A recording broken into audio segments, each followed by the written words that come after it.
Niger, sous sanction, devient un fournisseur clé de gasoil pour ses voisins. Bienvenue à toutes et à tous sur ce canal d'information. Ne manquez pas de liker la vidéo, marquez votre lieu de provenance dans les commentaires, puis de vous abonner si la vidéo vous a plu. Comme pour les 3 infos journaliers, le Niger, actuellement sous sanction régionale après le coup d'État de juillet, a décidé de jouer un rôle crucial dans la fourniture de gasoil à plusieurs pays voisins. Les ministres de l'énergie du Tchad, du Burkina Faso et du Mali ont adopté et signé un protocole d'accord à cet effet lors d'une réunion à Niamey, comme l'a indiqué un communiqué officiel. Selon le communiqué, le Niger explore également la possibilité de fournir du gazoil au Togo, élargissant ainsi son rôle de fournisseur énergétique dans la région. 6 décisions traduisent la volonté de renforcer la coopération énergétique entre les nations voisines, malgré les défis politiques. La rencontre a rassemblé des ministres de l'énergie de pays gouvernés par des régimes militaires, à savoir le Mali, le Burkina Faso, le Niger et le Tchad, qui ont formé l'Alliance des États du Sahel, AES. Cette alliance vise à créer une confédération pour favoriser une collaboration plus étroite. Bien que le communiqué ne donne pas de détails sur les transactions futures, il s'agit d'une étape significative dans les relations énergétiques régionales. Le Niger, en raffinant environ 20,000 barils par jour depuis 2011, est prêt à devenir un fournisseur clé de gazoil pour répondre aux besoins énergétiques de ses voisins. Outre la fourniture de gazoil, les ministres ont également adopté une feuille de route pour concrétiser le projet Desert to Power, soutenu par la Banque africaine de développement. Ce projet ambitieux vise à fournir de l'énergie à 250 millions de personnes dans la bande sahélienne, avec une initiative de 20 milliards de dollars pour faire du Sahel la plus grande zone de production solaire au monde. Les investissements massifs dans les champs pétroliers et l'oléoduc du Niger contribueront à augmenter la production pétrolière du pays, consolidant ainsi son rôle en tant que fournisseur d'énergie clé dans la région. Ces initiatives marquent un pas important vers la diversification des sources d'énergie et la coopération régionale malgré les défis politiques auxquels fait face le Niger. Likez la vidéo et marquez vos avis dans les commentaires si vous avez des impressions à faire éclairer. La Banque centrale des États de l'Afrique de l'Ouest, BISO, a pris la décision, le 22 juin 2020, à l'occasion de la réunion de son comité de politique monétaire, CPM, de baisser de 50 points de base les 2 outils de ses taux directeurs. La Banque centrale des États de l'Afrique de l'Ouest, BISO, a pris la décision, le 22 juin 2020, à l'occasion de la réunion de son comité de politique monétaire, CPM, de baisser de 50 points de base les 2 outils de ses taux directeurs. En termes simples, le taux d'intérêt minimum de soumission aux opérations d'appel d'offres passe de 50% à 0,0% et le taux d'intérêt du guichet de prêt marginal est ramené de 50% à 0,0%. En procédant à la diminution de ces 2 taux d'intérêt, qui constituent les taux directeurs, la Banque centrale vient de passer à une vitesse supérieure et réitérer sa volonté d'accompagner davantage les économies de l'Union. Surtout en cette période où des pans entiers de l'économie sont durement touchés par la pandémie de la Covid-19. Cette décision vient compléter le package de dispositifs pris par la BCE depuis l'apparition de la pandémie dans les pays de l'Union. Entre autres, les autorités monétaires ont pris des mesures relatives aux modalités de mise en œuvre du dispositif des accords de classement pour les entreprises non financières. S'y ajoute le report d'échéance des créances des entreprises affectées par la pandémie de la Covid-19 et l'accès des créances privées cotées au refinancement de la BCE. En baissant ses taux directeurs, la BCE vient activer l'un des outils les plus importants en matière de politique monétaire. Cet instrument est d'autant plus déterminant qu'il permet, d'abord, aux banques commerciales de se refinancer auprès de l'institution émettrice avec des coûts plus allégés. Ensuite, de donner l'opportunité aux particuliers et autres agents qui ont besoin de financement d'accéder au crédit auprès des institutions financières de second rang à des taux d'intérêt plus souples. L'activation de ce levier est loin d'être une nouveauté en matière de mise en œuvre de politiques économiques. À côté de la politique budgétaire, qui se caractérise par une révision des principes de priorisation des dépenses et de l'utilisation efficace et efficiente des ressources publiques, la politique monétaire est également un autre instrument de relance et de contrôle de l'économie à travers la masse monétaire et les taux d'intérêt. Elles sont nombreuses les banques centrales, à l'instar de la Banque centrale européenne, la Banque d'Angleterre et la Réserve fédérale américaine, Fed, à revoir à la baisse leurs taux directeurs en vue de permettre à leur système bancaire de se refinancer avec des conditions plus favorables pour jouer leur partition dans le financement des économies.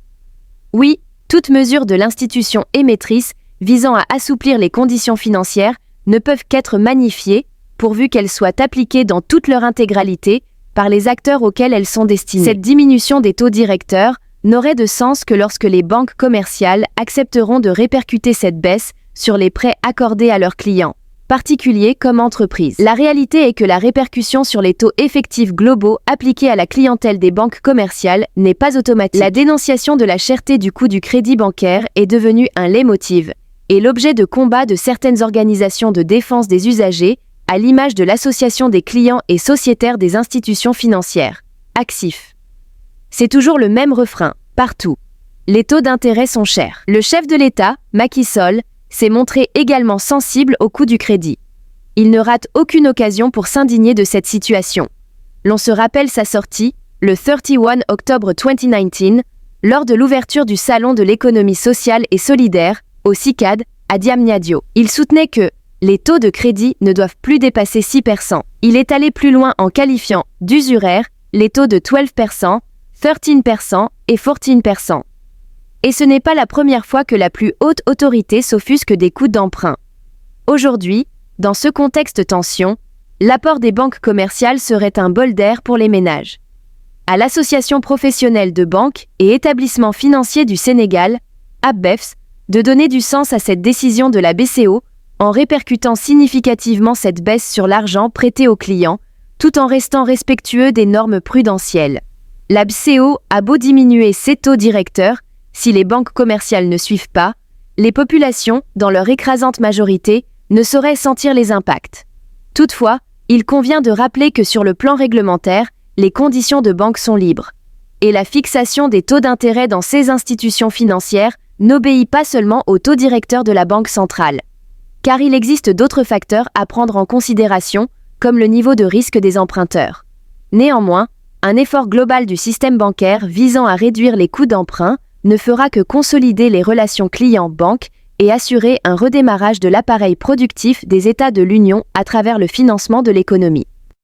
Qui constitue les taux directeurs, la Banque centrale vient de passer à une vitesse supérieure et réitérer sa volonté d'accompagner davantage les économies de l'Union.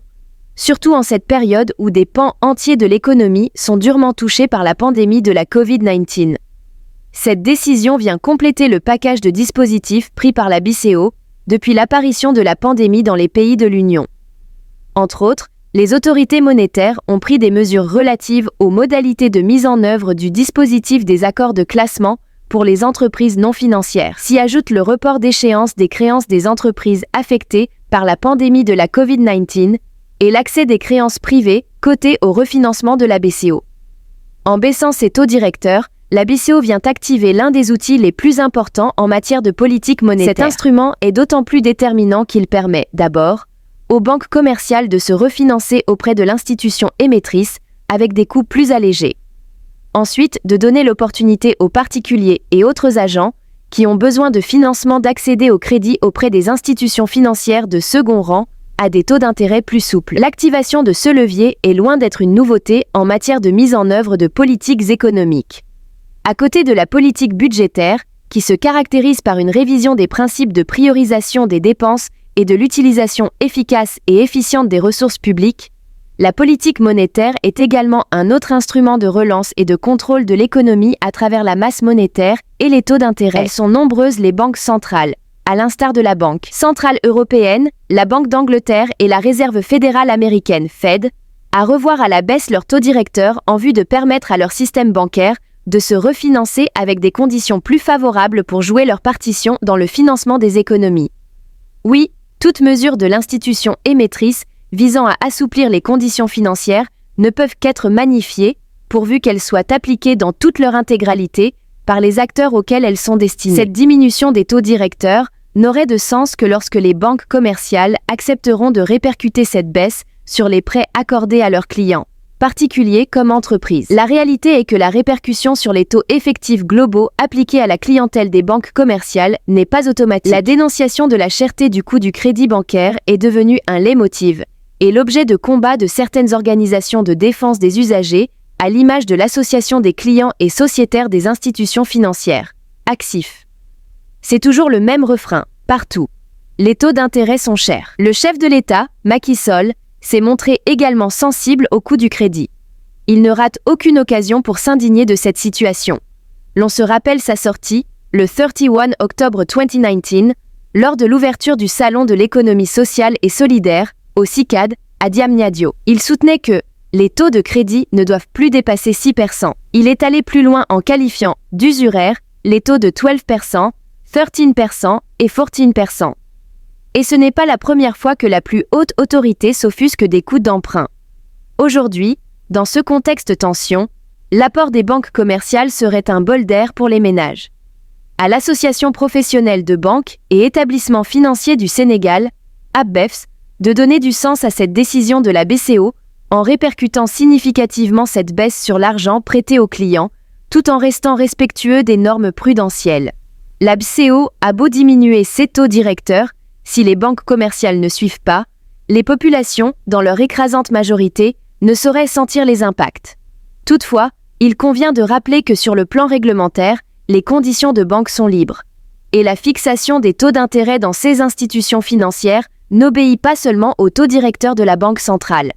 Car il existe d'autres facteurs à prendre en considération, comme le niveau de risque des emprunteurs. Néanmoins, un effort global du système bancaire visant à réduire les coûts d'emprunt ne fera que consolider les relations clients-banques et assurer un redémarrage de l'appareil productif des États de l'Union à travers le financement de l'économie.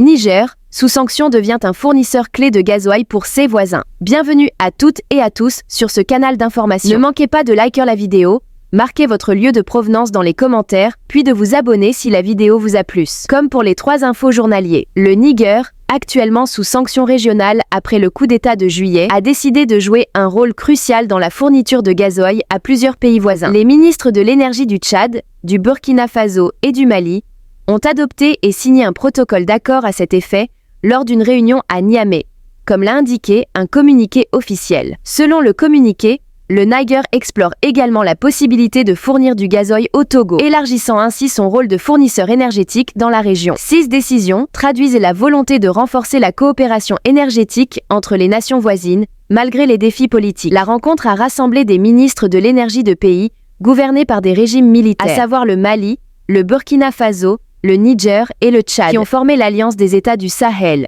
AES. Cette alliance vise à créer une confédération pour favoriser une collaboration plus étroite. Bien que le communiqué ne donne pas de détails sur les transactions futures, il s'agit d'une étape significative dans les relations énergétiques régionales. Le Niger, en raffinant environ 20,000 barils par jour depuis 2011, est prêt à devenir un fournisseur clé de gazoil pour répondre aux besoins énergétiques de ses voisins. Outre la fourniture de gazoil, les ministres ont également adopté une feuille de route pour concrétiser le projet Desert to Power, soutenu par la Banque africaine de développement. Ce projet ambitieux vise à fournir de l'énergie à 250 millions de personnes dans la bande sahélienne, avec une initiative de 20 milliards de dollars pour faire du Sahel la plus grande zone de production solaire au monde. Les investissements massifs dans les champs pétroliers et l'oléoduc du Niger contribueront à augmenter la production pétrolière du pays, consolidant ainsi son rôle en tant que fournisseur d'énergie clé dans la région. Ces initiatives marquent un pas important vers la diversification des sources d'énergie et la coopération régionale malgré les défis politiques auxquels fait face le Niger. Likez la vidéo et marquez vos avis dans les commentaires si vous avez des impressions à faire éclairer. La Banque centrale des États de l'Afrique de l'Ouest, BISO, a pris la décision, le 22 juin 2020, à l'occasion de la réunion de son comité de politique monétaire, CPM, de baisser de 50 points de base les 2 outils de ses taux directeurs. La Banque centrale des États de l'Afrique de l'Ouest, BISO, a pris la décision, le 22 juin 2020, à l'occasion de la réunion de son comité de politique monétaire, CPM, de baisser de 50 points de base les 2 outils de ses taux directeurs. En termes simples, le taux d'intérêt minimum de soumission aux opérations d'appel d'offres passe de 50% à 0,0% et le taux d'intérêt du guichet de prêt marginal est ramené de 50% à 0,0%. En procédant à la diminution de ces 2 taux d'intérêt,